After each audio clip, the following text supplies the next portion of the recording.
Good evening, everybody, and welcome back to another episode of the Seftimor Podcast. I was going to do the super long podcast of chapter 1 of the upcoming ebook, but I don't have the time right now, so we're going to jump right into chapter 2, or however we're going to lay this out. Just writing at the moment. I'll figure out the details later.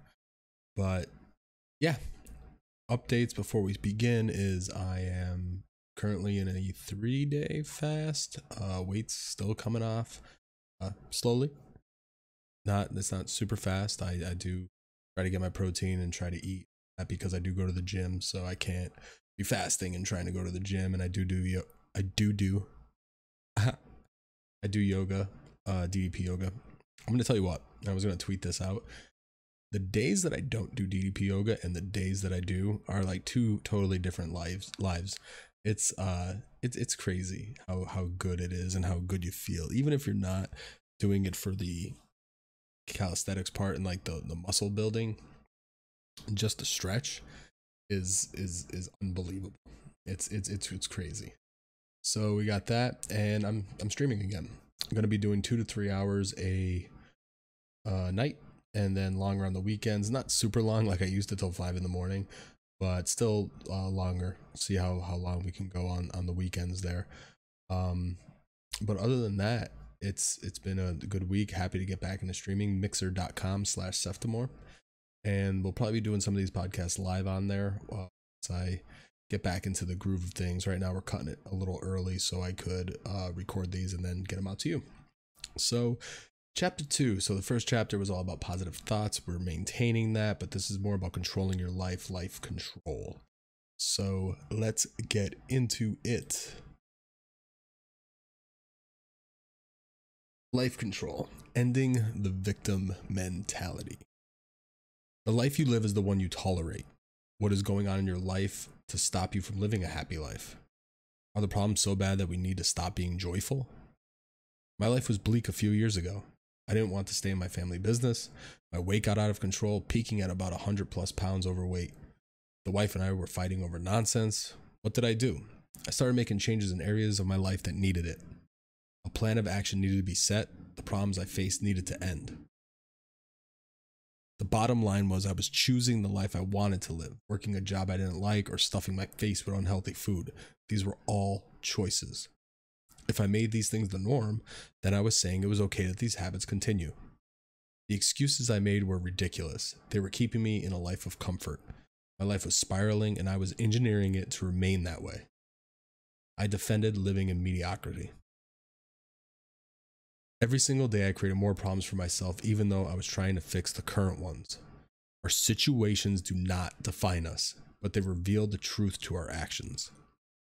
I decided to take the reins of my life again. The old process was killing me and keeping me unhappy. I destroyed the old and began rebuilding the new. I rebuilt this by accepting that I create my own success, not comparing myself to others, not seeking external validation, understanding I am in control of my future regardless of the past. All of the above helped me start living the life I wanted. The victim mentality ended. There was no one to blame but myself.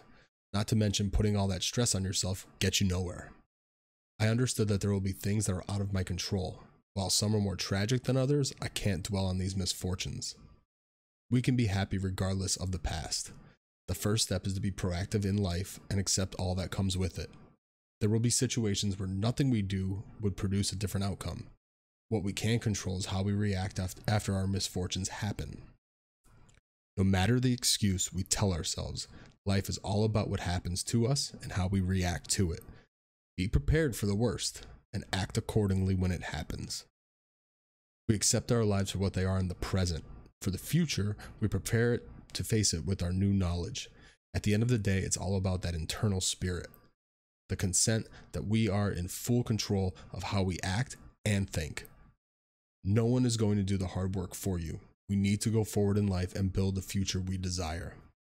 By accepting that we are ready to change, we open ourselves to the opportunities that we seek out. When we focus on things we cannot control, we feel regret and remorse from not accomplishing our goals. Yes, there will be times that our mind makes excuses for not living how we want. When this happens, understand that it's coming from within our comfort zone.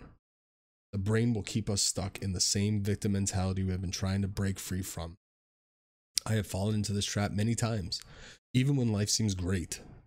The fear of the future, of getting what I wanted, it just didn't seem right. I felt like I didn't deserve to live a fulfilled life. All of my past traumas and all of my fears of what's to come kept me in a crippling state. The reason why I tell you that you can break free is that I've done it myself. My story is here to be helpful to you so you too can break free from this victim mentality. We all have something we are great at. It's time to realize this and move forward. Let this podcast be the light to the flame of your passion. Believe with every ounce of your soul that you are ready to attack the day when you wake up. Life will be tough at times. The ability to push through the tough times will open the world up to us. The sun will always rise in the morning. Are you going to stay a victim or prepare for success? This was the first section of life control, ending the victim mentality. We fall into these, into this, me the most, fall into these traps, these mindsets that we just can't get out of.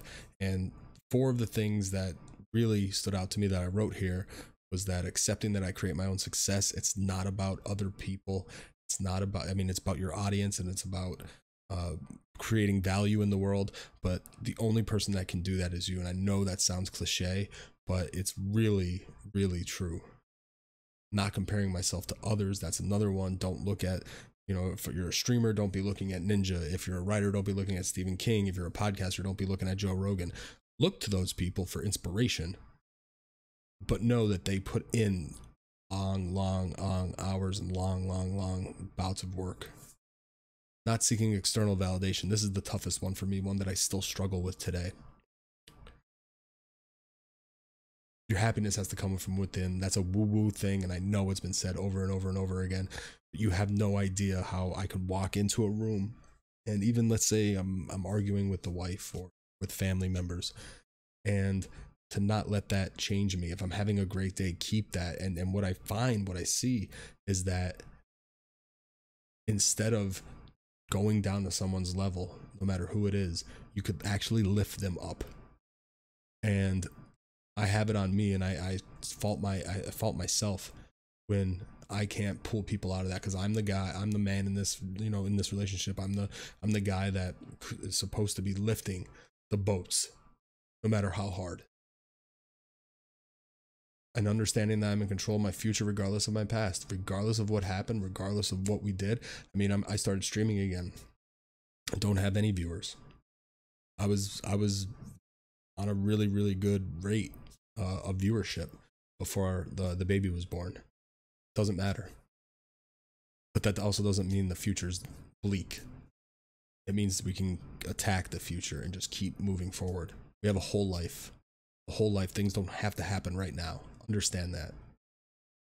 And when the sun rises tomorrow, are we going to attack it again and prepare for success, or are we just going to stay in a victim mentality? Thank you so much for watching. Thank you so much for listening. If you want to support me on any, you could use any of the links that you see in front of you. If you're watching on YouTube, I also have them in the description below. Please give me a like, subscribe for when you get all the new videos as soon as they come out, and subscribe on Anchor too. If you want to follow me on any of the places that I create on, Seftimor Live is my blog, the home base. Medium is at Seftimor, as well as Twitter, Instagram, Mixer. My podcast, like I said, is anchor.fm/Seftimor, and Facebook. All of them, you can find me at Seftimor. Then my YouTube is Seftimor Live. Take care, everybody, and I'll talk to you again tomorrow. Peace.